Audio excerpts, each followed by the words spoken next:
Hello, dear students. Today I will discuss on this UGC NET 2026 series में programming in C plus plus basic, जिसमें हम basically tokens, identifiers, variables, constants, data types and operators, control statements, function and parameters, class and object, constructor और deconstructor के बारे में discuss करने वाले हैं। सो स्टार्ट करते हैं। देखो, प्रोग्रामिंग सी प्लस प्लस के बेसिक्स की सबसे पहले बात करते हैं तो जो प्रोग्रामिंग हमारी लैंग्वेज है सी प्लस प्लस, वो एक जनरल पर्पस प्रोग्रामिंग लैंग्वेज है। ठीक है, ऑब्जेक्ट ओरिएंटेड है। आपको पता है ऑब्जेक्ट ओरिएंटेड क्यों बोलते हैं इसको? ऑब्जेक्ट ओरिएंटेड क्योंकि ये क्लास एंड ऑब्जेक्ट के कॉन्सेप्ट पर बेस्ड है। किस पर बेस्ड है? क्लास एंड ऑब्जेक्ट के कॉन्सेप्ट पर बेस है। दैट्स वाई इसे क्या बोलते हैं? OOPS object oriented programming language. ठीक है, ये डेवलप करी गई थी बजर ने स्ट्रोस्टप्स एट बेल लैब्स के अंदर।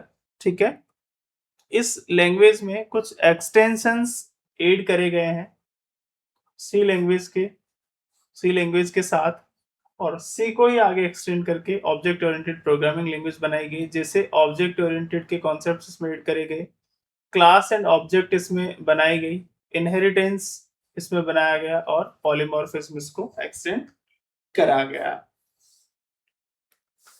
देखिए, फीचर्स की अगर हम बात करें तो फीचर्स के अंदर ऑब्जेक्ट ओरिएंटेड का जो फीचर्स है, ये बेसिकली किसके बेस किस पर बेस्ड है? उप्स के कॉन्सेप्ट्सों पर बेस्ड है। एग्जीक्यूशन जो है इसका, वो फास्ट एग्जीक्यूशन है। ठीक है, ये कंपाइल्ड लैंग्वेज है, पोर्टेबल है। पोर्टेबल से मीन है कि ये जो रन होती है वो मल्टीपल प्लेटफॉर्म्स पर आप इसको रन कर सकते हैं। Not only a single platform but also you can run it on multiple platforms. ठीक है, रीयूजेबल कोड है। वोरा का कॉन्सेप्ट आपने जावा में पढ़ा होगा, सेम वैसा यहाँ पे है। मतलब write once and run anywhere. ठीक है, उसी कॉन्सेप्ट के बेसिस पर आप इसको देख सकते हैं कि रीयूजेबल कोड से क्लास के थ्रू आपने कोई क्लास एक बार बना दी, देन उस क्लास में जो कोड आपने लिखा है उसको आप मल्टीपल टाइम्स कोड को कॉल करके यूज कर सकते हैं। उस पर्टिकुलर क्लास को आप मल्टीपल टाइम्स मल्टीपल प्लेसेस पर आप उसको यूज में ले सकते हैं। डायनेमिक मेमोरी का भी इसके अंदर फीचर है। मतलब पॉइंटर को यूज करते हुए मेमोरी ये एलोकेट करती है। जैसे स्ट्रक्चर की बात करूं मैं सी के, तो सी प्लस प्लस के, तो इसमें हम बेसिकली जो लिखते हैं वो लिखते हैं IO stream has include IO stream using name space STD semicolon int main. ये आपका यहाँ पे डेटा टाइप है और ये आपका यहाँ पे मेन फंक्शन है। उसके बाद में आपने लिखा है यहाँ पर सी आउट, जो क्या है? एक आउटपुट फंक्शन है। आउटपुट का क्या है? ये एक आउटपुट का फंक्शन है और आउटपुट में इन्होंने क्या प्रिंट करवाया है? Hello world. Hello hello world यहाँ पे इन्होंने प्रिंट करवाया है और रिटर्न क्या करा है? वैल्यू 0 यहाँ पे इन्होंने रिटर्न किया है। तो फीचर्स की जब भी मैं बात करता हूं तो फीचर्स में सबसे पहले आता है मेरा ऑब्जेक्ट ओरिएंटेड है। क्यों है ऑब्जेक्ट ओरिएंटेड? क्योंकि उप्स के कॉन्सेप्ट्स पर बेस्ड है। सेकंड फीचर आता है फास्ट एग्जीक्यूशन। कंपाइल लैंग्वेज है, जो भी कंपाइल करने वाली लैंग्वेज होती है वो सारी उनका एग्जीक्यूशन फास्ट होता है। थर्ड आता है मेरा फीचर पोर्टेबल है। मल्टीपल प्लेटफॉर्म्स पर आप इसको एग्जीक्यूट कर सकते हैं, रन कर सकते हैं। रीयूजेबल कोड है, मतलब एक कोड को आप यूजिंग क्लास मल्टीपल जगहों पर आप उसको कॉल करके यूज कर सकते हैं। डायनेमिक मेमोरी एलोकेशन है, मतलब use pointer and memory allocation. ठीक है, पॉइंटर्स का यूज करती है मेमोरी एलोकेशन के टाइम पे। कंपोनेंट्स इसके प्रोग्राम के, जो आपने अभी प्रोग्राम पढ़ा था उसके कुछ कंपोनेंट्स है, जैसे हैज इंक्लूड। हैज इंक्लूड जो है वो आपने सी प्रोग्रामिंग में भी पढ़ा होगा।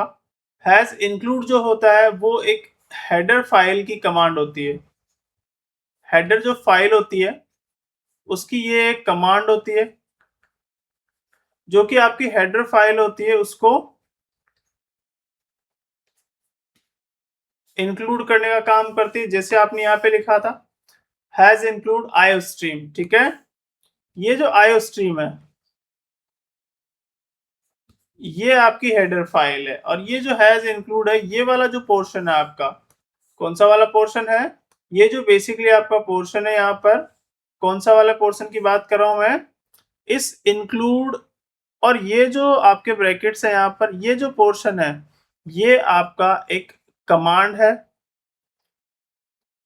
जो क्या करेगा, आपकी हेडर फाइल को इंक्लूड करेगा। आपकी हेडर फाइल है यहाँ पर आईओ स्ट्रीम, क्या है, ये आपकी हेडर फाइल है। इस हेडर फाइल को इस ब्रैकेट्स के अंदर, ये जो ब्रैकेट्स आपने बनाए हैं यहाँ पे, इसके अंदर आप इसको पुट ऑन करेंगे, देन ये आपकी हेडर फाइल होती है। मतलब ये एक कमांड होती है जो इस हेडर फाइल को इंक्लूड करवाने का काम करती है। मतलब ये एक हेडर फाइल इंक्लूजन आप इसको कह सकते हैं। यूजिंग नेम स्पेस एसटीडी, मतलब स्टैंडर्ड नेम स्पेस है ये। यहाँ पे मैन जो लिखा है वो आपका एंट्री पॉइंट है आपके प्रोग्राम का, मतलब यहाँ से आपका प्रोग्राम स्टार्ट होता है। ये क्या है, प्रोग्राम का एंट्री पॉइंट। सी आउट जो आपने लिखा है, मैंने आपको बताया ये एक फंक्शन है, और कौन सा फंक्शन है, आउटपुट फंक्शन है। तो यहाँ लिखा है आउटपुट स्टेटमेंट रिटर्न 0, मतलब प्रोग्राम का आपने यहाँ पर बिल्कुल एंड कर दिया है। चलिए आगे देखते हैं। टोकन्स की बात करूं तो टोकन्स की जब भी बात होती है तो कीवर्ड्स, आइडेंटिफायर, स्ट्रिंग, ठीक है, या आप सिंबल्स कह सकते हैं, keywords, identifiers, constant, operators and symbol. के से आपका कीवर्ड्स होता है, आई से आइडेंटिफायर्स होते हैं, सी से आपके कांस्टेंट होते हैं, ओ से ऑपरेटर एंड एस से आपका सिंबल। देखो आइडेंटिफायर की जब भी हम बात करते हैं तो आइडेंटिफायर को आप एक शॉर्ट फॉर्म में यूज रख सकते हैं, आईवीएफ। आईवीएफ आपने सुना होगा, बट ये वो आईवीएफ नहीं है, ये बेसिकली एक फॉर्म है। इसका मतलब होता है, आई से मतलब होता है आपका आइडेंटिफायर। आइडेंटिफायर कौन होते हैं आपके, वेरिएबल, फंक्शन नेम एंड किसी क्लास का भी नेम हो सकता है, मेथड का भी नेम हो सकता है। तो ये वेरिएबल और फंक्शंस के नेम होते हैं बेसिकली। तो यहाँ पे देखो बेसिकली कीवर्ड की जब भी हम बात करते हैं तो कीवर्ड आपके जैसे कि इंटीजर हो गया, ये क्या है, फ्लोट है, ये आपका क्या है, डेटा टाइप, क्या है, डेटा टाइप। और डेटा टाइप जो है बेसिकली वो कीवर्ड है, ऑलरेडी प्रोग्रामिंग की लाइब्रेरी में क्या है, इनबिल्ट है, क्या है, लाइब्रेरी के अंदर इनबिल्ट है। Identified just like as a total और मार्क्स। कॉन्स्टेंट्स के अंदर आपका आ गया 100, 3.14, ये क्या है, फ्लोटिंग पॉइंट नंबर्स है। इसके अलावा बात करें ऑपरेटर्स, ऑपरेटर्स में आपका एडिशन सिंबल हो गया, सब्ट्रैक्शन हो गया, मल्टीप्लिकेशन हो गया। इस तरीके से कई सिंबल्स हो सकते हैं ऑपरेटर्स के अंदर। इसके बाद में बात करें सिंबल्स की, सिंबल्स में आपका सेमीकोलन हो गया, कोलन हो गया, कर्ली ब्रैकेट्स हो गया, स्क्वायर ब्रैकेट हो गया, और आपके पैरेंथेसिस हो सकते हैं, ठीक है। तो इस तरीके से आपके यहाँ पे सिंबल्स हो सकते हैं। ये बात करें टोकन्स की, कीवर्ड्स, आइडेंटिफायर, कांस्टेंट्स, ऑपरेटर्स और सिंबल्स, ये सारे क्या होते हैं, आपके टोकन्स होते हैं। जैसे हम बात करें एक एग्जांपल की, स्मॉलेस्ट इंडिविजुअल यूनिट जो होती है वो उसी को हम क्या बोलते हैं, टोकन्स हम बोलते हैं, ठीक है। तो वही सेम एग्जांपल यहाँ पे बनाया हुआ है, इंट एज इक्वल्स टू 20। अब देखो यहाँ पे लिखा है int age equals to 20। Suppose that आपने इसको थोड़ा सा ओपन करके लिखते हैं, इंट आपको पता है कि डेटा टाइप है, एज आपको पता है कि एक वेरिएबल है, उसके बाद इक्वल्स टू साइन है, देन 20 और लास्ट में सेमीकोलन, ठीक है। मतलब स्मॉलेस्ट इंडिविजुअल जो यूनिट है उसी को हम बेसिकली टोकन्स बोलते हैं। जैसे यहाँ पर क्या क्या चीज लिखी है टोकन्स के अंदर, आपके कीवर्ड्स हो गए, कीवर्ड्स में आपने पता है डेटा टाइप्स आपके यहाँ पे आ गए, ये कीवर्ड आपका आ गया। उसके बाद में कीवर्ड्स के बाद में क्या आता है? आइडेंटिफायर्स। आइडेंटिफायर्स आपका आ गया। आइडेंटिफायर्स क्या हो सकता है?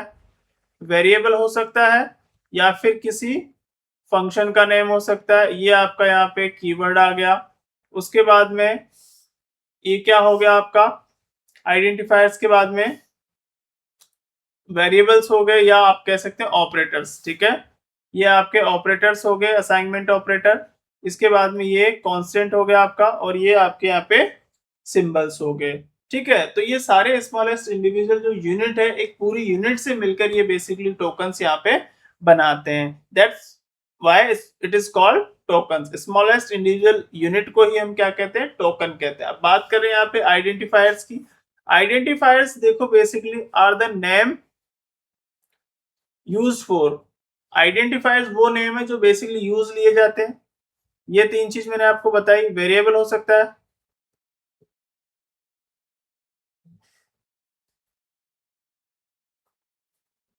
वेरिएबल हो गया। सेकंड आपका फंक्शन हो गया। थर्ड आपका क्लासेज हो गया। ठीक है, ये तीन चीज हो गई आपकी यहाँ पे, variable, function and classes. Rule for identifiers, इसमें मस्ट बिगेन विथ लेटर और अंडरस्कोर। जो कि बेसिकली आइडेंटिफायर्स है, या तो वो किसी पर्टिकुलर लेटर से स्टार्ट होंगे या फिर वो अंडरस्कोर से स्टार्ट होंगे। जैसे A underscore B equals to 5, तो ये आपका यहाँ पर वेरिएबल्स स्टार्ट हो सकते हैं, आइडेंटिफायर्स स्टार्ट हो सकते हैं। आइडेंटिफायर्स मतलब या तो वेरिएबल होगा या कोई फंक्शन होगा या फिर किसी क्लास का नेम होगा। तो ये बेसिकली हमेशा या तो कोई लेटर होगा या फिर अंडरस्कोर होगा। कभी भी नंबर से स्टार्ट नहीं होगा। इट्स मीन जैसे आपने लिखा 5a इक्वल्स टू 9, ये आपका यहाँ पे गलत है। क्यों गलत है? क्योंकि कभी भी आइडेंटिफायर्स आपका नंबर से स्टार्ट नहीं होगा।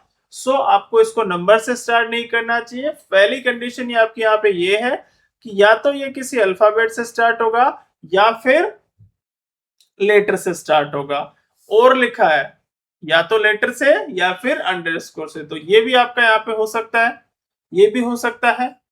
ठीक है, या फिर ऐसा भी हो सकता है कि मैंने एम लिखा, 1 लिखा, तो ये भी हो सकता है। बट पहले स्टार्ट नहीं होना चाहिए, पहले कोई पर्टिकुलर नंबर यहाँ पे नहीं आना चाहिए। That's is called identified. No space allowed, space भी आपको नहीं देना। जैसे आपने लिखा यहाँ पर ए, उसके बाद आपने स्पेस दे दिया और यहाँ पे लिखा 2, फिर इक्वल्स टू लिखा 5, तो ये जो है ये चीज भी यहाँ पे गलत होगी। So first of all identifiers must begin with letter और अंडरस्कोर के साथ स्टार्ट होगा। स्पेस आपका यहाँ पे अलाउ नहीं होगा। और कीवर्ड जितने भी है, जैसे कि सी प्रोग्रामिंग है, there are 32 keywords. It's mean just like ऐसे मैंने यहाँ पे लिखा इंटीजर, मैंने लिखा फ्लोट, मैंने लिखा डबल, या किसी पर्टिकुलर फंक्शन का नाम लिखा मैंने प्रिंटर, तो प्रिंट जैसे मैंने लिखा, तो वो सारे जितने भी नेम्स है, कीवर्ड्स है, वो यहाँ पे नहीं अलाउ होंगे। अगर आप उनको लिखते हैं देन इट्स मीन आपके प्रोग्राम में आपको एरर शो होने वाला है। तो ये इस चीज का आपको ध्यान रखना है कि ये इनमें से चारों में से कोई भी ऐसी चीज मिस ना हो जब आप वेरिएबल बनाएं या किसी फंक्शन का नेम लिखे या फिर किसी क्लास का नेम लिखे। आइडेंटिफायर क्या होता है, इसकी मैंने शॉर्ट आपको ट्रिक बताई, आईवीएफ। आईवीएफ, आई से मतलब आइडेंटिफायर, वी से मतलब वेरिएबल, और एफ से मतलब फंक्शन। ठीक है, तो ये चीज आपको ध्यान रखना है। इसके अलावा वैलिड आइडेंटिफायर कौन से हैं, कुछ एग्जांपल्स आपको नीचे यहाँ पे दिखाए हुए हैं, जिसमें आपका एक स्टूडेंट नेम, पहला जो लेटर है वो स्मॉल है, उसके बाद में स्टूडेंट का जो स्पेलिंग है वो पूरा स्मॉल है, उसके बाद में नेम का फर्स्ट लेटर जो है वो यहाँ पे आपका कैपिटल है। तो ऐसा कोई इशू नहीं है कि दो स्पेलिंग्स को मिलाकर आप एक वर्ड नहीं बना सकते। एक सिंपल आप वेरिएबल नेम, फंक्शन नेम या फिर क्लास का नेम बना सकते हैं। उसके बाद में सेकंड है आपका जो फर्स्ट आपका स्टूडेंट नेम हो गया, सेकंड है आपका अंडरस्कोर टोटल। ठीक है, तो ये भी आपका यहाँ पे वैलिड है। मार्क्स 1, हमारी कंडीशन थी कि नंबर से स्टार्ट नहीं होना चाहिए, बट बाद में तो हो सकता है। दैट्स मीन ये आपके यहाँ पे वैलिड आइडेंटिफायर्स है। देखो इनवैलिड की बात करते हैं। इनवैलिड में देखो फर्स्ट 1 नेम, तो ये भी आपका यहाँ पे गलत है। फ्लोट कीवर्ड है, गलत है। स्टूडेंट हाइफन यहाँ पे आपने लिखा, हाइफन यहाँ पे गलत है। आप सिर्फ या तो अल्फाबेट हो सकता है या फिर अंडरस्कोर, इन दो ही चीज से स्टार्ट होगा, अदरवाइज इनके अलावा किसी पर्टिकुलर उससे आप स्टार्ट कर रहे हैं वेरिएबल, दैट इट्स मीन आप यहाँ पे अपना जो वेरिएबल है उसकी डिक्लेरेशन है वो गलत कर रहे हैं, आइडेंटिफायर की डिक्लेरेशन आप यहाँ पे गलत कर रहे हैं, तो ये आपको हमेशा ध्यान में रखना है। चलिए वेरिएबल की बात करूं, variable are memory locations used to store data. Variable specifically क्या होती है, लोकेशंस होती है कहां पे, मेमोरी के अंदर, कहां पे, मेमोरी के अंदर लोकेशंस होती है जो बेसिकली डेटा को स्टोर करने के लिए, किसको, डेटा को स्टोर करने के लिए हेल्प करती है। क्या करती है, डेटा को स्टोर करने के लिए हेल्प करती है। जैसे सिंटेक्स में आपका इंट एज, फ्लोट, सैलरी, तो इंटीजर यहाँ पे आपका कीवर्ड मतलब आपका डेटा टाइप है और एज आपका एक वेरिएबल है। एग्जाम्पल इंट मार्क्स 90, ठीक है, तो ये बेसिकली वेरिएबल है जिसमें आपने एक वैल्यू को स्टोर करवाया, तो ये बेसिकली पर्टिकुलर पेज पर डेटा को स्टोर करने के लिए लोकेशन प्रोवाइड करवाता है। चलिए आगे देखते हैं। कांस्टेंट की बात करें तो कांस्टेंट देखो बेसिकली फिक्स्ड वैल्यू होती है दैट डोंट चेंज, ठीक है, बेसिकली फिक्स वैल्यू होती है जिसको आप चेंज नहीं कर सकते। जैसे मैंने यहाँ पे लिखा float, float pi equals to 3.14, ठीक है, या पाई की जगह मैंने यहाँ पे लिख दिया f equals to 3.14, float f equals to 3.14, मतलब ये एक फ्लोटिंग पॉइंट नंबर है, इसकी वैल्यू को आप चेंज नहीं कर सकते। जैसे आप कॉन्स्ट कीवर्ड लिखेंगे, क्या लिखेंगे, जैसे मैंने ये फ्लोट लिखा पाई 3.14 या f 3.14, तो मैं यहाँ पे लिखूंगा कॉन्स्ट, कॉन्स्ट फ्लोट पाई या एफ लिख लू मैं यहाँ पे, उसको मैंने लिखा 3.14, ऐसा नहीं कि मैं पाई लिखूं, इसको मैं कोई और वेरिएबल बना सकता हूं जैसे एफ, ठीक है, तो मैंने यहाँ पे 3.14 लिखा, इट्स मीन इंटीजर जो है आपका उसकी वैल्यू हमेशा इंटीजर रहेगी without decimal, without decimal number की आपकी वैल्यू रहेगी। फ्लोटिंग पॉइंट नंबर है उसमें आपने 3.14 नंबर लिखा है जिसको आप यहाँ पे बेसिकली फ्लोटिंग पॉइंट नंबर, मतलब ये जो नंबर है आपका वो राउंड फिगर में रहेगा, पर्टिकुलर इंटीजर नंबर नहीं रहेगा, उसी को आप फ्लोटिंग पॉइंट नंबर बोलेंगे। कैरेक्टर की बात करते हैं, कैरेक्टर जो होता है बेसिकली आपका वो एक सिंगल कैरेक्टर होता है, इसको आप सिंगल कोट के साथ, सिंगल कोट के साथ आप इसको डिनोट करते हैं, सिंगल कोट के साथ ही आप इसको लिखते हैं। जैसे आपने लिखा केयर ए इक्वल्स टू, आपने यहाँ पे लिख दिया ए, इस तरीके से सिंगल कोट्स के साथ आप इसको लिखेंगे, ये आपका यहाँ पे कैरेक्टर है। स्ट्रिंग में बेसिकली आप स्ट्रिंग जब भी बनाते हैं, एक कैरेक्टर से ज्यादा वहां पे कैरेक्टर्स होते हैं, एक से ज्यादा कैरेक्टर्स, मतलब एक वर्ड जहां पे होता है उसको हम बोलते हैं स्ट्रिंग, और स्ट्रिंग को आप हमेशा बेसिकली डबल कोट्स के अंदर लिखते हैं इस तरीके से, जैसे आपने लिखा हेलो, ये एक पर्टिकुलर आपकी क्या है, स्ट्रिंग, और इस स्ट्रिंग को आप किस में लिखेंगे, डबल कोट्स के अंदर। उसके बाद बात करते हैं डेटा टाइप्स की।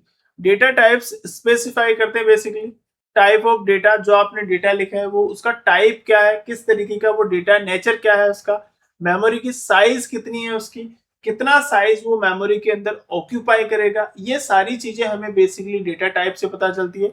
ऑपरेशंस बेसिकली क्या वो अलाउ करता है, जैसे टाइप्स ऑफ डेटा के अंदर बेसिकली आपका इंटीजर टाइप है, इंटीजर टाइप में यहाँ पे 10 आपने लिखा, फ्लोटिंग पॉइंट नंबर है, फ्लोटिंग पॉइंट 3.14 है, कैरेक्टर है, कैरेक्टर यहाँ पे सिंगल कोट्स के अंदर आपने लिखा है, डबल है, डबल आपका 12.56 आपने लिखा, और बुलियन में बेसिकली आपकी ट्रू और फॉल्स के अंदर वैल्यू आती है। तो एग्जांपल बेसिकली यहाँ पे एक नीचे दिया हुआ है, इसमें डेटा टाइप्स में आप बेसिकली डेटा का टाइप पता करते हैं, मेमोरी की साइज पता करते हैं कि मेमोरी में कितना साइज ऑक्यूपाई कर रहा है, और ऑपरेशन क्या क्या वो अलाउ करता है। जैसे आपने बुलियन डेटा टाइप लिया तो बुलियन आपको पता है कि ट्रू और फॉल्स के अंदर आपका आउटपुट देगा, ऐसा थोड़ी है कि ट्रू और फॉल्स ऐड होके 2 हो जाएंगे, 1 और 1 2 हो जाएंगे, तो ऐसा नहीं है। ये आपको बेसिकली क्या करता है, ऑपरेशन अलाउ करता है कि कौन से ऑपरेशंस आप यहाँ पे कर सकते हैं। जैसे डेटा टाइप्स की बात करूं मैं, तो कैरेक्टर जो डेटा टाइप है वो 1 बाइट आपका ऑक्यूपाई करता है, और उसकी रेंज रहती है -127 से 127, मतलब ये जो डेटा है बेसिकली इसकी रेंज माइनस से लेकर प्लस के 127 तक रहती, या आप कह सकते हैं 0 से लेकर 255 तक की इसकी रेंज रहती है। अनसाइन अगर कैरेक्टर की मैं बात करूं, अनसाइन जिस पर कोई साइन नहीं होगा, जैसे आपने लिखा a इक्वल्स टू 5, ये डेटा किस टाइप का, ये तो पॉजिटिव नंबर है, तो किस में आएगा, ये अनसाइन डेटा में आएगा। अगर इस डेटा पर मैं माइनस लगा देता हूँ, जैसे इस वैल्यू पर मैंने लिखा 5 माइनस का, तो ये कौन सा है, साइन है या अनसाइन है, तो ये साइन डेटा, आपने साइन लगाया। जब माइनस आपको लिखना होता है तब आप माइनस का सिंबल लगाते हैं। अगर आप कोई पॉजिटिव नंबर लिख रहे हैं इस तरीके से, देन आपको ऐसा थोड़ी होता है कि आपने 5 लिखा बट आप लिखोगे यहाँ पे प्लस का 5, ऐसा नहीं लिखना होता है। जब भी पॉजिटिव नंबर लिखना होता है तो आप उसको नॉर्मली इस तरीके से लिखते हैं। अगर आपने कोई सिंबल वहां पे यूज करा है बेसिकली उस नंबर को डिनोट करने के लिए कि वो नंबर पॉजिटिव है या नेगेटिव, दैट्स मीन आप सिर्फ नेगेटिव नंबर को शो करने के लिए ही सिंबल यूज करते हैं। तो अनसाइन में आपका हमेशा पॉजिटिव वैल्यूज रहेगी, उसकी रेंज 0 से लेकर 255 के बीच में रहेगी। और इंटीजर जो है वो आपका 4 बाइट ऑक्यूपाई करता है, इसकी रेंज ये यहाँ पे डिफाइंड है, तो आप रेंज देख सकते हैं। अनसाइंड जो इंटीजर है वो आपका 4 बाइट ऑक्यूपाई करता है, उसकी रेंज आपकी यहाँ पर मेंशन है। शॉर्ट इंटीजर जो है वो 2 बाइट आपका ऑक्यूपाई करता है, उसकी रेंज जो है 32,768 से लेकर 32,767, मतलब शॉर्ट जो इंटीजर है वो आपका 2 बाइट यहाँ पे ऑक्यूपाई करता है। तो ये आपको ध्यान रखना है कौन सा डेटा कितनी बाइट ऑक्यूपाई कर रहा है, ये आपको स्पेसिफिकली ध्यान रखना है। और इसकी रेंज जो है पर्टिकुलरली आउटपुट जो है वो किस रेंज के मिड में आने वाला है, तो वो है माइनस के 32,768 से लेकर 32,767 के बीच की आपकी रेंज रहने वाली है। और अनसाइंड शॉर्ट इंटीजर की मैं बात करूं तो ये 2 बाइट ऑक्यूपाई करता है और इसकी रेंज जो है वो है 0 से लेकर 65,535 तक की इसकी रेंज रहने वाली है। लॉन्ग इंटीजर की बात करूं तो 4 बाइट ऑक्यूपाई करेगा, इसकी आप रेंज देख सकते हैं, रेंज यहाँ पे ऑलरेडी डिफाइन है। अनसाइन लॉन्ग 4 बिट ऑक्यूपाई करेगा, रेंज यहाँ पे ऑलरेडी डिफाइन है, ये रेंज के अंदर वेरी करेगा। फ्लोट जो है वो आपका यहाँ पे नंबर का साइज जो है वो 4 है, और यहाँ पे एक्सपोनेंट नंबर्स आपको दिए हुए हैं जिसको आप एक्सपेंड करके देख सकते हैं, 7 डिजिट तक ये नंबर आगे रहने वाला है। डबल आपका 8 बाइट ऑक्यूपाई करेगा, एक्सपोनेंट नंबर है प्लस माइनस, तो आप इसको एक्सपोनेंट आगे 15 डिजिट तक आपका यहाँ पे चलने वाला है, तो आप इसको देख सकते हैं। चलिए उसके बाद में बात करते हैं ऑपरेटर्स। ऑपरेटर्स जो है बेसिकली वो ऑपरेटर्स आपके परफॉर्म करते हैं ऑपरेशंस ऑन ऑपरेंड्स, जितने भी ऑपरेंड्स हैं उन पर ऑपरेशन परफॉर्म करते हैं, just like as A plus B. A plus B जो है बेसिकली ए की वैल्यू यहाँ पे 5 है एंड बी की वैल्यू आपकी 6 है, तो सी आपने करा यहाँ पर सी इक्वस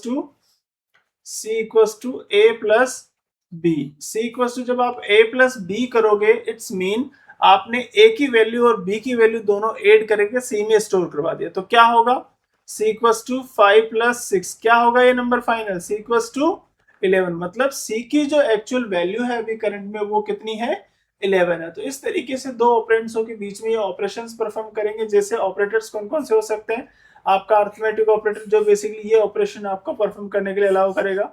उसके बाद में रिलेशन आपको greater than less than equals to ये ऑपरेशन अलाउ करेगा कि ये ऑपरेशन वहां पे आप कर सकते हैं कंपैरिजन वाले।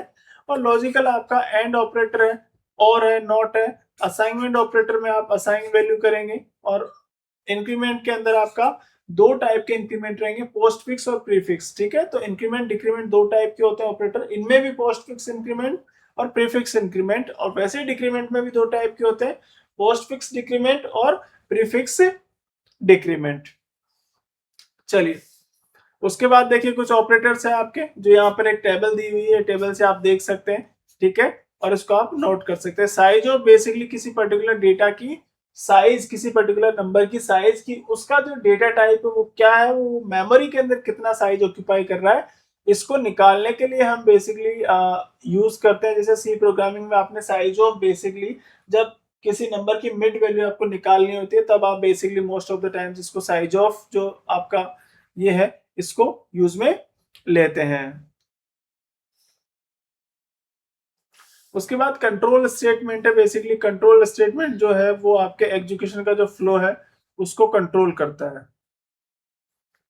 फ्लो को कंट्रोल करता है। जैसे टाइप एंड एग्जांपल की मैं बात करूं तो डिसीजन मेकिंग जो है टाइप, उसमें आपका लूप आ जाते हैं और जंपिंग स्टेटमेंट आ जाते हैं, ठीक है। डिसीजन मेकिंग में आपका इफ और स्विच स्टेटमेंट आता है, लूपिंग में आपका फॉर और व्हाइल आता है, जंपिंग में आपका ब्रेक एंड कंटिन्यू स्टेटमेंट यहाँ पे आता है। उसके बाद में आपका कंट्रोल स्टेटमेंट में इफ स्टेटमेंट है जिसमें आपका सिंटेक्स रहता है, और सिंटेक्स में आपकी कंडीशन आती है सबसे पहले, ठीक है। इफ के लिए कंडीशन, जैसे ए ग्रेटर देन 18, अगर ए की जो एज है वो 18 से ऊपर है, क्या है, एज 18 से ऊपर है, then he is capable to give vote, ठीक है।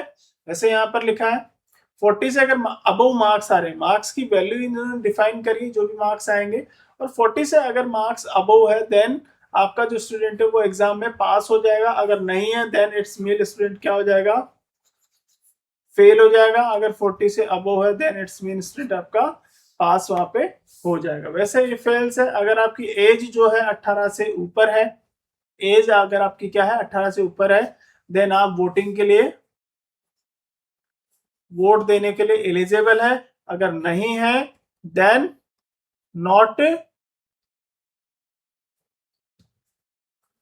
नॉट एलिजिबल, मतलब आप एलिजिबल यहाँ पे नहीं है, अगर है तो आप एलिजिबल रहेंगे। स्विच स्टेटमेंट है जहाँ पे मल्टीपल केसेस आप देते हैं, जैसे Sunday, Monday, Tuesday, Wednesday, Thursday, Friday, Saturday, 7 days आपके आपने नेम्स दिए और आपको मैच करवाना है संडे कौन से उसमें है। तो जैसे वो एक के बाद कंडीशन चेक करेगा, एक फिर नेक्स्ट, सेकंड, थर्ड, फोर्थ, इस तरीके से जो मैच करेगा वो वहीं पे स्टॉप हो जाएगा और उसको आपको प्रिंट में दे देगा, वहीं पे वो स्टेटमेंट आपका ब्रेक हो जाएगा।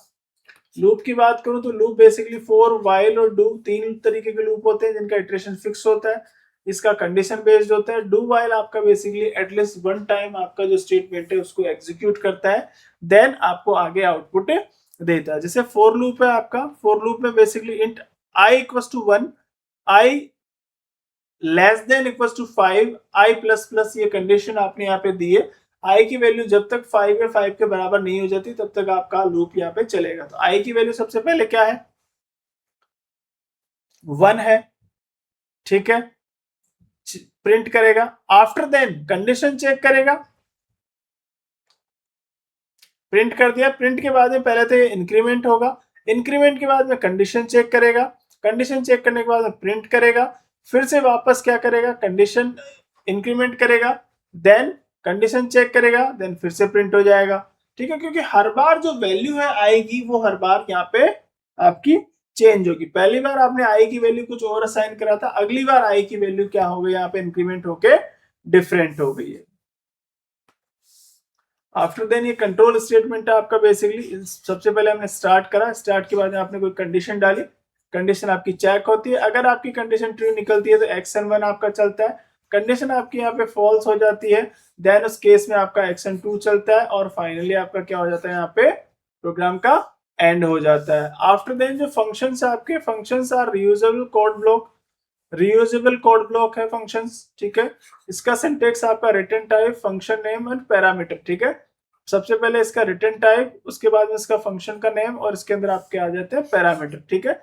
जैसे इंट एड, एड में आपका बेसिकली इंट ए और इंट बी, ए और बी जो है बेसिकली वो इंटीजर डेटा टाइप है, और रिटर्न आपका कर रहा है ए और बी दोनों को ऐड करके ये उसको रिटर्न कर रहा है। जैसे फंक्शंस की मैं बात करूं तो टाइप ऑफ फंक्शंस आपके यूजर डिफाइंड फंक्शंस होते हैं जो ऑलरेडी डिफाइंड है, और लाइब्रेरी फंक्शंस, ठीक है, जो ऑलरेडी बिल्ट इन है सिस्टम के अंदर, ऑलरेडी बने हुए हैं, और यूजर डिफाइंड फंक्शन जो कि प्रोग्रामर के द्वारा क्रिएट करे जाते हैं या बनाए जाते हैं। पैरामीटर है यहाँ पे कॉल बाय वैल्यू और call by reference. Call by value के अंदर बेसिकली वेरिएबल जो है वो आपके पास कर जाते हैं, जैसे वॉइड फंक्शन, और फंक्शन में एक्स की वैल्यू पास कर रहा है। कॉल बाय रेफरेंस में ओरिजिनल वैल्यू पास करी जाती है, जैसे वॉइड फंक्शन इंट n%x, इस एड्रेस पर क्या वैल्यू उसको ये पास कर रहा है। क्लास जो है बेसिकली वो एक ऑब्जेक्ट का ब्लूप्रिंट होता है, और इस ब्लूप्रिंट को बेसिकली आप देख सकते हैं यहाँ पे सबसे पहले क्लास सिंटेक्स लिखा, देन इसका क्लास का नेम, पब्लिक क्लास है आपकी इंट आईडी, ठीक है, उसकी आईडी यहाँ पे बनाई है। वैसे यहाँ पे class car public string colour, उसका कार का कलर क्या है। ऑब्जेक्ट क्या होता है, ऑब्जेक्ट इंस्टेंस होता है क्लास का, जिसको आप क्या करते हैं, कॉल करते हैं स्टूडेंट s1, ये आपका क्या है, एक ऑब्जेक्ट।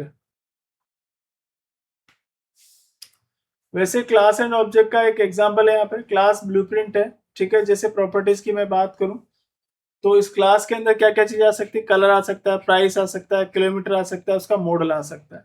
मेथड में स्टार्ट हो सकती है वो, बैकवर्ड जा सकती है, फॉरवर्ड जा सकती है और स्टॉप हो सकती है। ठीक है, प्रॉपर्टी में यहाँ वैसे ही ऑब्जेक्ट का है, ऑब्जेक्ट की प्रॉपर्टी में है तो कलर आपके यहाँ पे क्या डाला आपने, कलर पूछा तो कलर आपका यहाँ पे क्या करा, रेड हो गया। प्राइस पूछा तो प्राइस आपके यहाँ पे लिख दी। किलोमीटर पूछा तो किलोमीटर आपने यहाँ पे मेंशन कर दिया। मॉडल पूछा तो मॉडल आपने मेंशन करा हुआ है। तो इस तरीके से बेसिकली ये चीजें आप बनाते हैं। देन आगे उसके बाद में स्टार्ट आपने ये मेथड करी, जैसे कलर था आपने स्टार्ट करा, बैकवर्ड, फॉरवर्ड और स्टॉप, आपने ये मेथड्स अपने फिक्स यहाँ पे रखी है। बट यहाँ पे आपने कलर था, कलर आपको नहीं पता था, बट कलर आपने ऑब्जेक्ट के अंदर यहाँ पर पास करा, मतलब कलर आपने उसका यहाँ पे आपने बताया कि कलर उसका कौन सा है। कंस्ट्रक्टर एक स्पेशल फंक्शन होता है। क्या होता है? कंस्ट्रक्टर एक स्पेशल फंक्शन होता है जो कि आपको किस में मिलेगा, C++ एंड जावा में आपको देखने को या सुनने को आपको मिलेगा। सेम नेम होता है जो क्लास का नेम होता है, और ऑटोमेटिकली कॉल होता है ये जब आप किसी पर्टिकुलर क्लास को या क्लास के मेथड को कॉल करते हैं तो उसके साथ ही कॉल हो जाता है। जैसे public class demo, public demo जैसे आप कॉल करोगे या इसको प्रिंट करवाओगे तो ये क्लास के साथ ही कंस्ट्रक्टर है ये। ठीक है, क्लास के नेम के सेम ही कंस्ट्रक्टर होता है। ठीक है, सेम नेम से ही होता है। जैसे यहाँ पे ये बनाकर दिखाया हुआ, तो ये डेमो के नाम से जो बेसिकली आपका कंस्ट्रक्टर है ये क्लास के साथ ही आपका ऑटोमेटिकली कॉल हो जाएगा। डिकंस्ट्रक्टर बेसिकली डिस्ट्रॉय करता है ऑब्जेक्ट को, रिलीज करता है मेमोरी को। जैसे डेमो इसको डिकंस्ट्रक्ट कर रहा है, मतलब ये जो मेमोरी के अंदर क्या करा था, मेमोरी के अंदर जो स्पेस ऑक्यूपाइड करा था उस मेमोरी को वापस डिकंस्ट्रक्ट कर देगा, मतलब डिलीट कर देगा, रिलीज कर देगा। कंस्ट्रक्टर वीएस डिकंस्ट्रक्टर बेसिकली डिफरेंस की बात कर रहे हैं यहाँ पे। इनिशियलाइज करता है ऑब्जेक्ट्स को, ये बेसिकली डिस्ट्रॉय करता है ऑब्जेक्ट्स को। ये सेम नेम से होता है, इसका जो नेम होता है वो क्लास के नेम का सेम ही होता है, बट इसमें यहाँ पे टिल्ड का साइन आप यूज करते हैं, इसमें सेम नेम रहता है। ऑटोमेटिकली कॉल्ड होता है, ये कॉल्ड एट एंड, सबसे एंड में ये कॉल होता है। ये डिफरेंस यहाँ पे दिया हुआ है। Called when object created, constructor accept parameters, ये ओवरलोड हो सकता है। कैन बी मल्टीपल कंस्ट्रक्टर्स, ठीक है, मल्टीपल कंस्ट्रक्टर भी आपके हो सकते हैं। यहाँ पे कॉल्ड व्हेन ऑब्जेक्ट डिस्ट्रॉयड और डिलीटेड, कॉल्ड तभी ये कॉल होगा जब ऑब्जेक्ट क्या होता है, डिस्ट्रॉय होता है, डिलीटेड होता है। डजंट एक्सेप्ट पैरामीटर, एक्सेप्ट नहीं करता है ये, ठीक है, ये ध्यान रखना है। कंस्ट्रक्टर जो है वो पैरामीटर एक्सेप्ट करता है, जबकि डी कंस्ट्रक्टर या डिस्ट्रक्टर आप कह सकते हैं, डिस्ट्रक्टर आपका पैरामीटर एक्सेप्ट नहीं करता है। देन ओवरलोड नहीं हो सकता, ये सिंगल डिस्ट्रक्टर होता है।